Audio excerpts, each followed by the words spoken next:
frickin' bonus here. Hello and welcome to the main event, Mark's Podcast, very special unplanned bonus edition. I'm your host, Troy, and with me today is not Greg. I actually have a very special guest with me, which I will get to in just a moment, but I'm not sure if any of you have noticed, but this past weekend, AEW had a very big pay-per-view. They filled the amphitheater at Daly's Place, and they had a little show called Double or Nothing. Now, there's some dispute about whether this or All Out is considered their big show of the year. I'm going to say it's Double or Nothing. All Out, I think, is almost like a SummerSlam for them, and it, kind of matches up time-wise as well. But either way, we never talk current product on the show, but I had a very special guest on, and I couldn't help but talk some current product after watching the pay-per-view, and we got into a rather long discussion, and I recorded it all and made it into a bonus episode. So today I have Mr. Warren Hayes from the Mr. Warren Hayes Show on. I will put all of his links down in the podcast description for you to check out what he's got going on over in his neck of the woods. He was a very good fill-in for Greg, and we talked a lot of AEW, past, present, future, and we ran down Double or Nothing. So I hope you enjoy this very special unplanned bonus show that we're throwing at you. It's a big thank you to all of our fans for sticking with us for an entire year, and we hope to bring you more content in this next year that you will all love. But in the meantime, here's me, your host with the most, Troy, with Mr. Warren Hayes talking about Double or Nothing. Since you cover current stuff, we never talk about current stuff here on the product. Maybe a fleeting thing here or there. I vaguely keep up with it, more AEW than anything. My co-host keeps up with everything. I've got to ask you, is this, for spoiler for anybody that doesn't know, we record ahead of time, so we did not get a chance to talk about this on last week's show, but I got to ask you, what do you think of Double or Nothing? I thought it was a very solid show. I thought it was a very, very, very, very solid show. I thought that, I think straight off the bat, we have to say that Double or Nothing had the greatest pre-show match of all time in Serena Deeb versus Rio. I thought that was absolutely amazing. I got to go back and watch that. That's the only match I have not seen yet. Personally speaking, it's my match of the night. I don't think there's anything that topped that. Serena Deeb. Look, I don't know if you hang around Twitter all that much, or the Reddits and all of that. Yes. When people talk about Serena Deeb being wrestling like Bret Hart, she is not mistaken. And it the comparison was all the fresher for me since I got to watch a pay-per-view where Bret was heavily a part of, right? So I just recently watched some prime Bret Hart, and I was like, my God, this woman is absolutely fantastic. So there's that. I thought the tag team match, the Bucks and Moxley and Kingston, that surpassed my expectations. I thought it was incredibly good. I will say this, sorry to cut you off there. No, that's fine. I'll say this about the tag match. I am a big Bucks fan. Sure. Greg is not. He can't stand them. I go the other way. I love them. However, I will say this about this match. It on one hand, it did surpass my expectations. On the other hand, it was a roller coaster ride for me, as in I started off hating it because the Bucks are just like beyond goofy with their new heel personas, and it annoys me, which I guess is supposed to be the point, but but I started off hating it, and then I loved it halfway through, and then by the end of it I was rolling my eyes going, okay, Moxley just kicked out of like everything under the sun, and they've hit 5,000 super kicks, and now it's like, I don't know, it seemed like a little too much at the end, but other than that I liked it.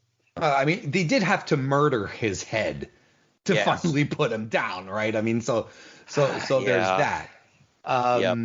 And I'm not a fan of triple threats in main event, like in championship matches. I really am not. Like, I'm not a fan of triple threats. This is probably WWE one of the for me. Pardon me?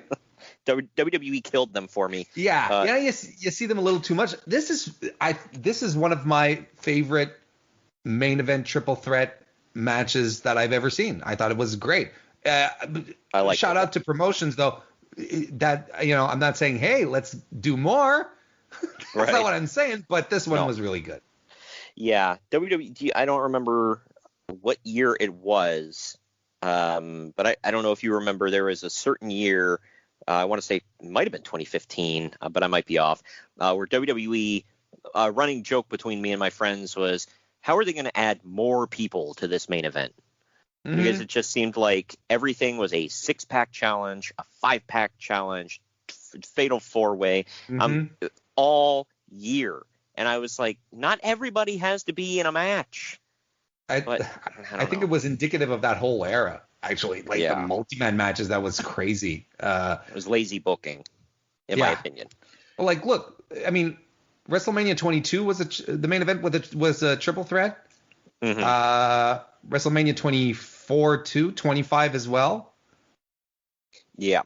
I mean, it's not.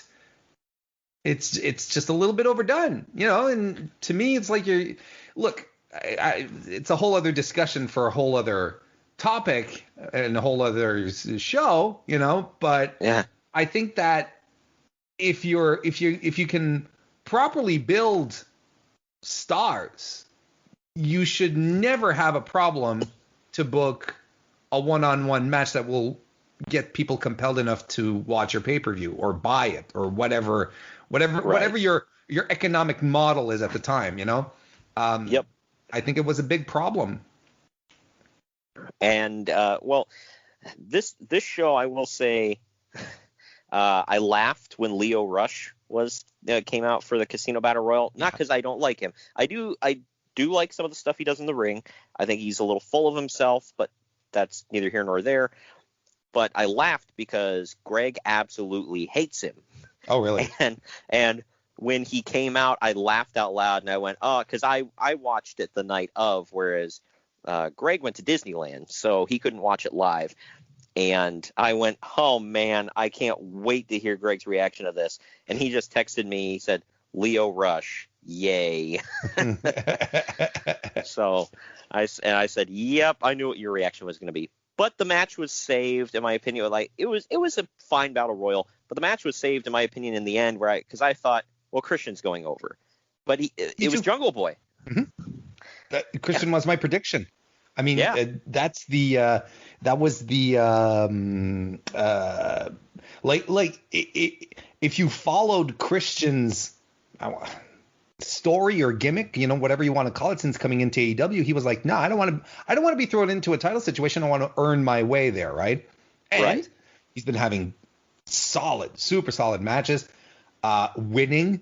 I was like, okay, well, this is where they're going to give Christian his title shot. But no, actually, when I did my predictions, I was like, Christian's going over. But if you had to give me a plan B, it's Jungle Boy. So either way, I win. In my book, I win. And the crowd loved Jungle Boy. They blew for him. Complete. And I don't know if you, I mean, we're definitely off track here, but I don't know if you watched Elevation yet. No, I have not. He wrestled on Elevation. The pop that he got on Elevation I think it surpasses the one when he won the Battle Royal. He's so over. It's ridiculous. That's great. I love that. And Greg especially loves him because he started in APW out in California. Sure. So now, as far as my favorite comment from Greg about the show is he said, "Who told the women to have a good match?" Because I don't know if you're in the same boat as me and a lot of other people apparently, but it just seems like the one weak point from the start of AEW mostly has been their women's division. Mm-hmm. They played it up like it meant something, but the matches sucked. It didn't really mean anything. And Riho was fine, but I never looked at her as like, oh yeah, this is the champ. Sure. And then when it went to Nyla Rose held it for a second, and then it went to Sheeta, and Sheeta's been tearing it up for over a year at this point. Yeah. Mm-hmm. And but it was time. It was time for Britt Baker. I thought she sucked when she came in. She improved very quickly, and she got very over. It was odd that she got more over when she was sitting in a wheelchair than anything. And if that isn't an indication of how strong her character was and how bad they were missing the mark on her, trying to make her, the smiling baby face ace of the company, right? Of the women's division. Now you can argue, like people keep saying she's the face of the women's division. That's unquestionable. But you can argue she's one of the top 3 acts in the company right now. Oh yeah, she got a major pop, and I mean, I will agree. Like Greg said, yeah, she did get a big pop, but this is the first show with a packed house. Everybody's going to be hot. Let's see if she sustains it. But if the internet, which isn't always right, obviously, but if that's any indication, she's very over and going to be over for a long time. I think we have, because just as a quick sidebar, I completely agree with your assessment of how AEW managed its women's division since the onset. And I know that there are a lot of people who follow that logic, and there's a lot of people at the same time who are critical of that, saying, well, and coming up with extremely very, very valid points. And I was like, well, a lot of the women that were in the division were from overseas, and COVID hit. Yep. And what are you going to do? And they're stuck. And I'm like, okay, cool. Absolutely. They're absolutely right. But if the women's division was indeed a focus of wanting to improve and build on, they could have easily continued hiring women from North America, because I don't know if you noticed, but the pandemic didn't keep AEW from hiring new dudes, right? Right. Yeah. And they weren't putting the same kind of TLC into the women's division, at least on the front face. Now, you can see that over time they stacked up some proper training for the women, helped them out quite a bit. Like you had a woman like Chris Statlander come into the company, and Statlander had been working the indies, I think like 5 or 6 years when she landed in AEW, and working the indies. And I know it's stupid, and I know a lot of people are going to be like, yeah, send them back to the PC to learn to work the hard cam. But there is something about working a live television production that you don't learn on the indies. Right. Because I have people tell me, well, you have guys walking around with cameras. Yeah, but the talent is never instructed to play for the cameras. They're not, because you're not, even if the show is taped and being broadcast on Fight, the talent is performing for the live audience. That's the conceit of it. Whereas, so what my point is, when Statlander came in, Statlander's a great wrestler, but she was a little deer in the headlights when it came to live production. And you got to understand that that's just a thing. That just happens, and it only comes with training, by being put in that position, and so on and so forth. So they did get to it. And this was supposed to be a sidebar to my actual point, which no was problem. Britt Baker, because you were saying, it's crazy she got over while she was in a wheelchair. She'll be over for a long time. And, we have been critical. I have been critical. Clearly, you guys have been too, in regards to the women's division. I think it's improving. But the one thing that you cannot fault AEW on, it's resetting and rehabilitating wrestlers who aren't getting themselves over. They did it with Britt. They were like, okay, Britt's not working. Heel turn. And by God, it's been great. Remember Hangman when he failed to capture the title from Jericho, and he was getting very, very tepid reactions? Then suddenly they make him this confused, heavy drinker, gets over with the crowd. And did you hear the pop that Hangman got when he came out? Yes. Double or Nothing. Fantastic. Yes. The Dark Order is another great example of something where they're like, now let's flip this on its head. We got to try something else. And you have to appreciate that, instead of trying to shove it down our throats and be like, yes, you're going to like this. Yes, you're going to like this. Oh, this isn't working. Let's try something else. And that's exactly the story with Britt. And like I said, not only is she the face of the women's division, she's been the face of the women's division for months at this point. She's one of the top 3 acts in the company. Yeah, for sure. And on the flip side of that, by the way, I'm going to cut this out and have it a YouTube exclusive for, because I need more YouTube content anyway. But on the flip side of you talking about rehabbing and building up, one of my least favorite moments of the night was the Cody match. Mm-hmm. And I'm a Cody fan. I have been from the get-go, but he comes out this whole feud with is it Anthony Ogogo? Yes. I forget his name. Okay. See, I forget his name. But he comes out this whole feud with him. I've just been like, because it just seems like it came out of left field. Mm-hmm. Doesn't really. He's feuding with. I get he's feuding with QT Marshall, for whatever that's worth, and he's like a student of QT's, so whatever. But it's like, I don't know. I was kind of messing around with Greg because he's like, I'm all for an American pride kind of feud, whatever. But it's like, do we really have beef with England at this point? And I told him, I said, well, yeah. See, Anthony started it because he's trying to get us back for dumping their tea in the harbor and taking their colonies away from them and sending them back to the Queen. And then we're retaliating to those imperialist bastards, trying to keep our land, I guess. I don't know. And also, at the same time, Cody's single-handedly fighting racism, don't you know? So, yeah. Because he's I don't know if you know this, but he's married to a black woman. Say what? I know. It's nuts, and they're having a biracial child. That first time I ever hear him talk about that. He must have been keeping that very close to the chest. Never heard him talk publicly about it. Yeah. She's not on TV enough, so you don't get to see enough of Brandy effing Rhodes.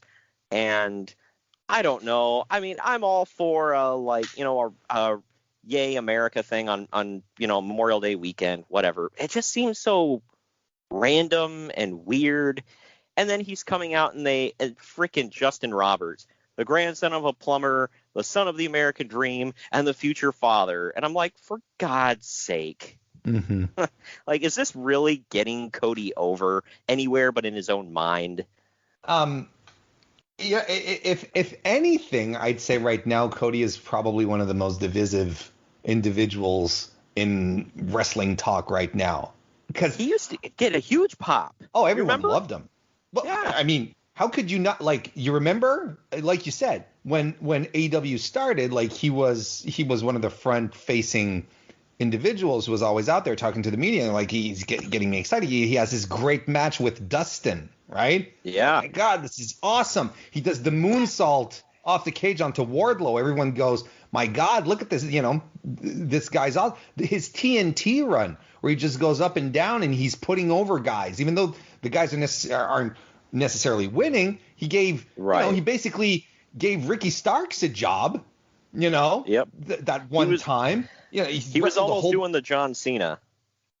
You remember John Cena with the U.S. title challenge? Sure, but yeah. I think in this case, but that's WWE at the same time. It's like WWE, you lose your it's a death sentence. Whereas in AEW, I don't necessarily see it like that. I don't think it's portrayed like that. But hell, he even put Brody Lee over. Let him squash him, literally squash him. Cody got no offense in on that match when he lost the title. I did feel they blew that one though, because you do? Because it started off hot, and then he comes back with the dark hair because apparently he was in a movie or something. Okay, yeah. And then it's like they have one match, he beats Brody, and the dog collar. Yeah, and the dog collar thing seemed so out of left field, and I'm like, I feel like they just wanted to have a dog collar match. Here's Cody, and I'm glad you mentioned that, because I think it also rings true to the Raw USA thing that he was doing. And by the way, I'm Canadian, so it doesn't speak to me a lick. Right. Right. So the just as a preface, I'm not, the Cody loves his Southern wrestling, right? Oh yeah. That's his entire shtick. That he brings back the blood, the weekly TV title, the a la NWA, TNT title, the TV title being defended week after week, the workhorse title. Then it does the dog collar match and stuff like that. It's so Mid-South Georgia territory stuff, but it really is. And I'm not saying that as a bad thing, but I think Cody's biggest gimmick right now is making us believe that he was there back in old school wrestling days, because he keeps bringing it up. He keeps talking about it. And you're like, bro, you wrestled. You came up in the 2000s. You wrestled in Ring of Honor. You wrestled in New Japan. You're not. You may have had your dad was Dusty Rhodes. That's fine. You knew all these old dudes. They'd pop by your dad's house. They'd have barbecues, cookouts. They'd ask him for a job. Hey, Dusty, can you put me over on the next show? He knew all these people. That's fine. But brother, you came up through a system as opposed to the territories. So when he does that kind of thing, I'm like, I get what you're doing, Cody. Like, I get it, but you're not the Revival, of old school wrestling. If anything, watching friggin' Steve Borden, 62-year-old Sting, bumping around, taking dives off of stages. Yeah. That to me, I'm like, that to me is a Revival. That's like, okay, we're into something deep here. But I don't know, man. Cody he's on his own plane of existence, and I don't know anyone in wrestling who is like, well, it's Cody. He doesn't bother me. It's you're either into what he's doing or you hate it. I think it's hard to find anyone who has some true middle ground on him. Yep. Yeah. I have a friend, a mutual friend of Greg and I think he calls him 2-star Cody or something like that. he can't stand him. So it is what it is. I'm a fan of most things he does. I have not liked anything he's done in the last at least 6 months, maybe longer. The fact that he was coming out to that Snoop Dogg remix of his song pissed me off so bad, because his song is amazing. He's got one of the greatest theme songs of all time. And then he remixed it with Snoop Dogg, and I'm like, oh my gosh, I know you're putting over your show, but stop it. Also, I wanted to mention you blew my mind again by reminding me that Cody was the son of Dusty Rhodes. I don't think he mentions that on a weekly basis. I think you have to do a bit of research on it. I think there's some very obscure. I think it's like on the third page of cagematch.net. Yeah, he tries to keep it quiet. He wants to work his way up on his own. Right, yeah. He ain't no Charlotte Flair, if you know what I'm saying. Oh, yeah, right. Well, you actually brought up one of the last two things I wanted to mention. Real quick, I did want to backtrack to one little point with the tag match. I noticed, and I haven't been keeping up with every episode of Dynamite, so I don't know if he's changed it on Dynamite or if Double or Nothing was the debut of it. I'm still not a fan of Moxley coming out to Wild Thing, but I will say I like the fact that they switched it to the one from Major League. Yeah. That one is a million times better than the original that he was coming out to. He's used it a couple of times on Dynamite so far. He used the original Wild Thing on the Yuji Nagata match. I remember that, and I absolutely hated it. I thought it looked so corny. Complete opposite for me. Mm-hmm. I loved the Really? whole thing. I was like, this is it. This is. I thought the whole Yuji Nagata stuff on that night was impeccable. Nagata coming out with Ren Narita. They're doing the walk. You know, the camera shot of them walking to the ring. Nagata does his poses on the rings, on the turnbuckles. Moxley does the same wild thing. He's got Kingston with him. I was like to me, that's the spectacle that's pro wrestling. You don't need incessant fireworks. You just need shit that evokes emotion. You know. I liked that. Just nailed it, man. I just loved his theme so much. The AEW original theme for him, I loved it so much. When they switched it to Wild Thing, I hated it. I like the new version from Major League. I'll say that. Sure. But I still prefer his original theme. But that's just me. I want. He has to come out at some point with, thick glasses. And what was it? They were the Orioles, right? And no, it was the Indians. Oh, the Indians. Oh, that's right. Yes, my team. So he has to come out with a Cleveland ball cap at some point. Like he has to reference it at some point. They do. Well, the problem is he can't because he's from Cincinnati, so he's probably not very much of a fan of Cleveland sports. Okay, that's a good point. Yeah, you're right.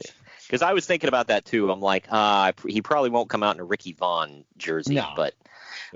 But the last two things I wanted to touch on: 62-year-old Sting bumping around like he hadn't missed a step, and somebody pointed out something very subtle that I didn't even think about until just now, but he squatted with the Scorpion Deathlock, whereas normally he just like kind of bends over. He's like, I'm not getting down there.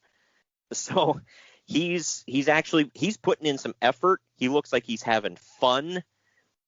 So I dig it, man. I realize a 62-year-old man just beat, or pinned Scorpio Sky, which you can argue about, but at the same time, he earned it. I mean, he didn't just come out there, hit a stinger splash and win. I appreciated everything he did in the ring, and I already thought that he did a lot in the cinematic match a couple of months. Oh, for sure. Like I was like, man, look at him go. But now he's doing it live. And to me, that was a huge deal for everything he was pulling off. And I can only applaud him for wanting to do that, to go in and just give an extra bit of gas on it. Because you know what? All that audience wanted. I'll tell you what the audience wanted, Troy. They wanted him to come in, scream it's showtime, do a stinger splash, do a death drop, do a death lock, and that's it. That's all. They just wanted to pop for the dude's moves. But they got so much. We got so much more. Yes. And that's fantastic. And if there's one thing that this is the thing that I appreciate most, and I hope it's going his way. Well, you feel like it's going his way, but I hope it'll make him happy. And I go back to the thing that stuck with me the most of the Undertaker documentary that was on the WWE network when Taker was like, you just don't know when to stop, right? It's like you want to end, but you don't know when to end, and you feel like you're giving up. You always feel like you have one more in you. Sting was taken away, was told by WWE, you can't wrestle anymore. And he's like, no, I don't want to go out. And they never gave him like the goodbye that this kind of guy, this, I mean, we toss the word icon around a lot, especially that's one of his nicknames, but that's what he is. This is a guy who was a WCW loyalist even when Vince was lapping their guys up. He was like, no, I'm sticking here. He carried a company on his back, even in the dark years, even in the friggin' later years of WCW. He still stuck around. The guy's iconic. Yep. Why couldn't he has to go out? He feels like he needs to go out on his terms. And I can appreciate that. And you cannot not support that. You honestly can't. Yeah, he's doing great. He's not. And here's another thing that makes me, all on board the Sting train is I don't foresee a time when they're going to put the title on him. No, I don't. That's not what they're building towards. And I don't think I'm willing to bet 10 brand new Canadian rubber bucks. Because our money's kind of rubbery. I don't know if you know this, right? Oh, wow. I did not. Yeah. No, yeah. It's like you can't crumple it. It floats. Like if you were like, if the police were busting you in a sting and you had like $50,000 in cash of drug money and you went to flush it into your toilet, because you wanted to get rid of it. You couldn't flush it. It floats. Wow. So yeah. That's crazy.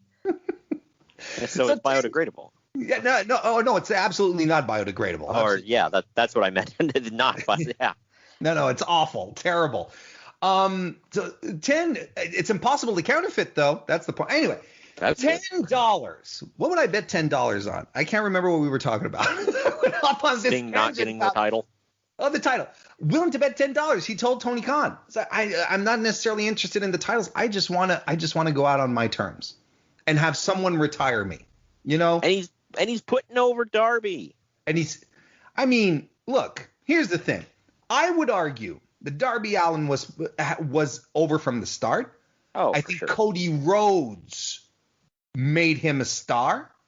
And I think this shit with Sting, and I say shit in a good way, I think what he's doing with Sting right now is just putting him, it's just going further. It's just like cherries on top of cherries at this point.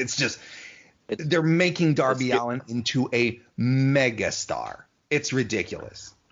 Oh yeah. Well, it's killing two birds with one stone because it's revitalizing Sting, kind of getting the taste of crap out of our mouth that we were left with when Sting left WWE, and showing us it's like, okay, it's like if he walked away tomorrow, I'd feel a hell of a lot better about Sting. But it's accomplishing that, and also it's given Darby that all-important rub, brother. Yeah. Oh God. And how? Do you remember? What was it? Was it 2 weeks ago when? Yeah, it was 2 weeks ago when Darby lost the title to Miro. You remember just that little scene, that little moment where Darby is he's getting the shit pummeled out of him, and he's on the bottom ropes. He just looks over to Sting. And Sting he shares a glance with him. Sting just mumbles something to him, and they fist bump each other. Do you remember that moment? Yeah. I'm going to remember that moment forever. Yeah. That was so simple and cool. And you're like, look, this is perfect. This is exactly what this partnership is. I loved it so hard. And I'm going to remember it. I remember it vividly. And you know what? No 2-minute monologue being picked up by microphones around the ring. Just a little natural, simple moment. And everything just connected. It was perfect. I loved it so much. Yep. Yeah. That pairing is great. And I guarantee Darby's getting a lot behind the scenes from Sting as well. Oh God, yes. So he has to be. And last thing, I'll censor myself here, but as Jim Cornette would put it, football field effery 2.0 here. The Stadium Stampede. What did you think? I didn't like it. Really? Yeah. I'm very categorical on it. I didn't like it. Wow.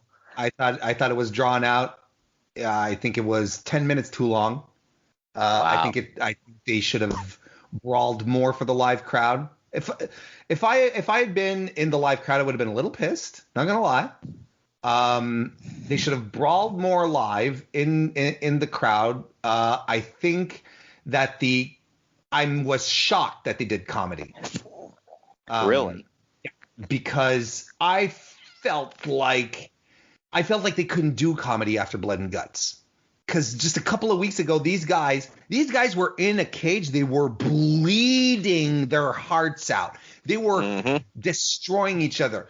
In the promo week before that, Dax Hardwood is telling Santana, make sure to tell your kids, give him a kiss, and tell your kids daddy's not coming home.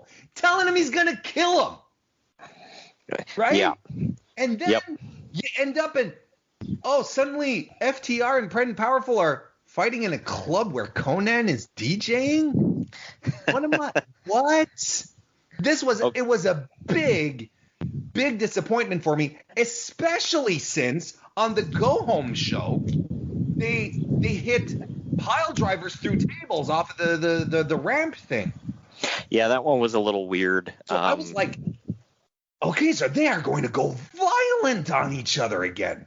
I was honestly super disappointed. I get why the Inner Circle won, because ultimately what Double or Nothing was a thank you show for the fans. We're going to have all your favorites win.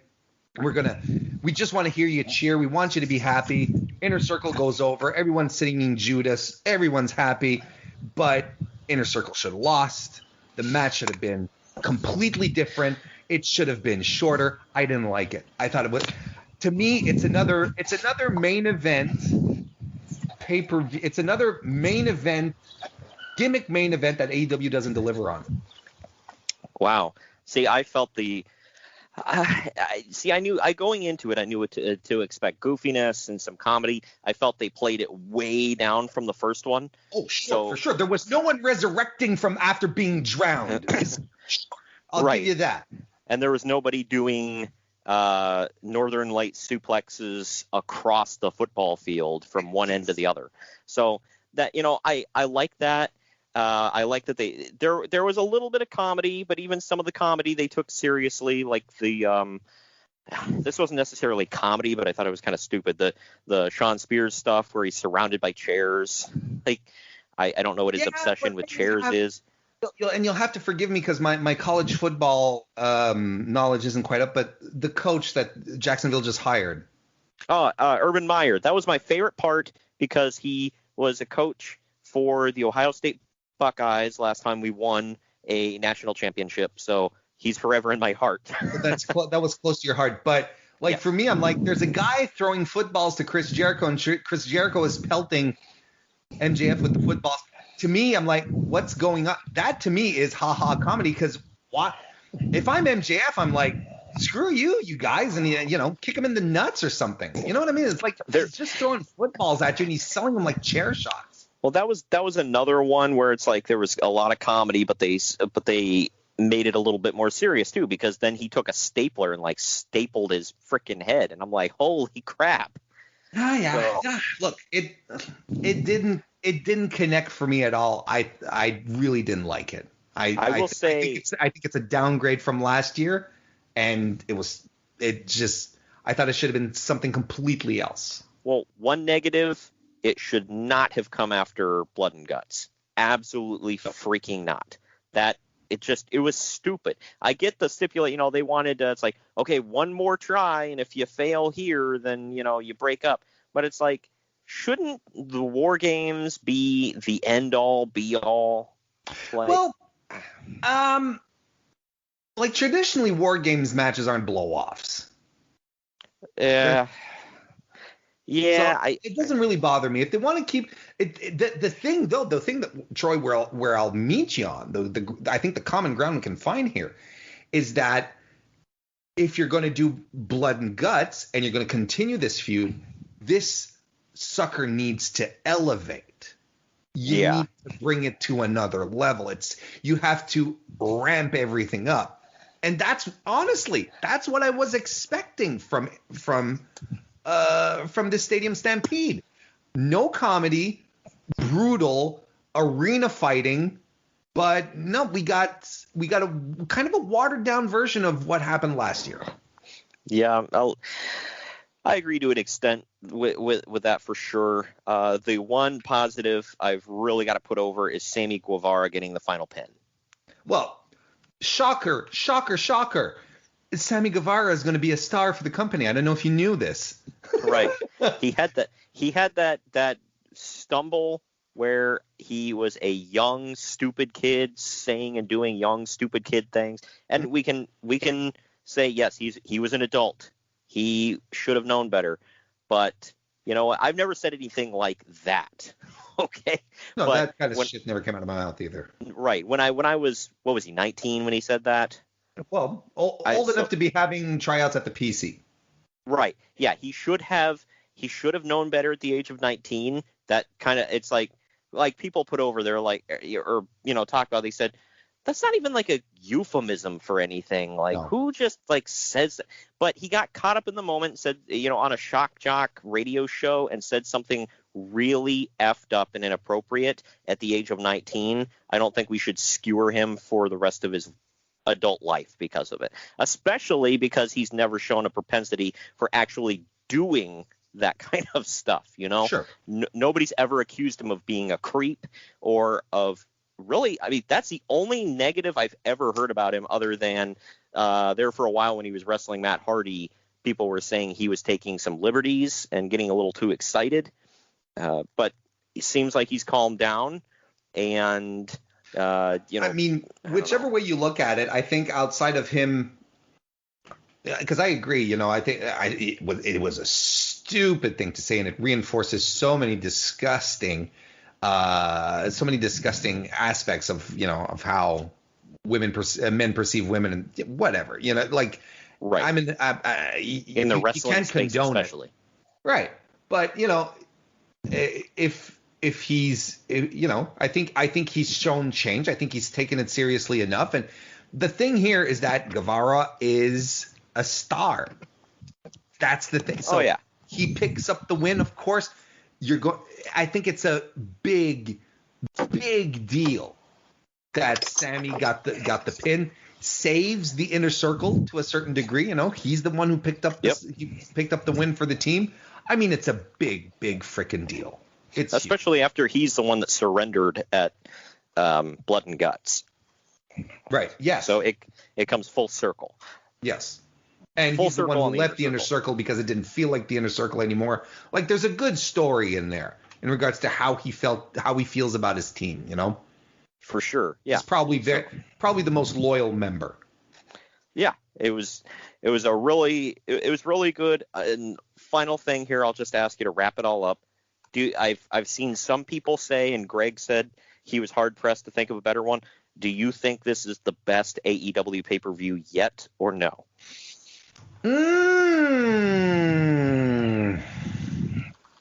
It's a good question. I was sitting really thinking about it, because I'm thinking about a better top to bottom show. Mm-hmm. Because I can think of shows with better main events, shows with better matches, whatever, but it's spotty. It's not top to bottom as good. Like this one, I kept waiting. I was like, okay, there's going to be one match in here that's going to make me roll my eyes, and I'm going to be like, oh, this sucks. I mean, we had that with the Cody match, but it was short and got in and out and did its thing, whatever. And it didn't suck. It was just kind of like, who cares, Right. Yeah. So I don't know. I can't really think of another one that was top to bottom better than this one. This may be the best AEW show yet. I'm just thinking, I'm not gonna lie. I'm pulling up some cards here just to make sure I'm not missing anything. Yeah. See, Full Gear last year was good, but Full Gear was a weird one. Yeah. Because you had the Matt Hardy injury, and that wasn't great. Right. All Out last year I also thought was an iffy show. Yeah. Yeah. I mean, off the top of my head, it's because I always go back to Revolution 2020, which I think was an amazing show. Yeah, that one I can't. You had you had the Omega Page Young Bucks match on it, right? So, yeah. That one. But yeah, I see you did have Jake Hager and Dustin Rhodes, which wasn't great. Nyla Rose and Chris Statlander, if memory serves me right, that wasn't great either. Yeah. MJF versus Cody, which under-delivered despite the build. Yeah, no, it wasn't a top to bottom awesome show. Yeah, I mean, look, I'd probably have to think about it a bit more, but I think off my gut, I would say, yeah, I think there's a lot more to love about this show than the opposite, for sure. Absolutely. Yep. And for anybody out there listening, Greg and I are currently thinking about, I mean, we got to see the ticket prices, but All Out is going to be in Chicago. It's about a 5-minute drive, or 5 minute, gosh, I wish, a 5-hour drive from my house. And Greg can get cheap airfare into Chicago, we're thinking about we went in there. We did this for Survivor Series and War Games 2019. Sure. So we're thinking about doing it again for All Out. It would be my first non-WWE pay-per-view ever. So I'm gonna try to go to that one, and so is Greg. So yes, hopefully we can get there. And I don't know who's going to be on top for that one, but we'll see. Stay tuned. Thank you all for tuning in. I hope you enjoyed this very special bonus edition, unplanned bonus edition, I might add, of the Main Event Marks podcast, talking about current product, which, like I said, we never, ever talk about, but I just couldn't help it with Mr. Warren Hayes. We had a pretty good discussion. I hope you all enjoyed it. Definitely go follow him. All of his links are down in the podcast description. Check us out on the Unhinged Sports Network every Wednesday live at 8 p.m. And again, we got a replay at 9:30 p.m. That is Eastern Time. That's unhingedsn.airtime.pro. And of course, subscribe to the podcast feed so you can check us out every Wednesday. And the second to last Friday of every month, we bring you a special bonus show. But for our 1-year anniversary, we brought you this, talking about Double or Nothing. We'll see you all next time.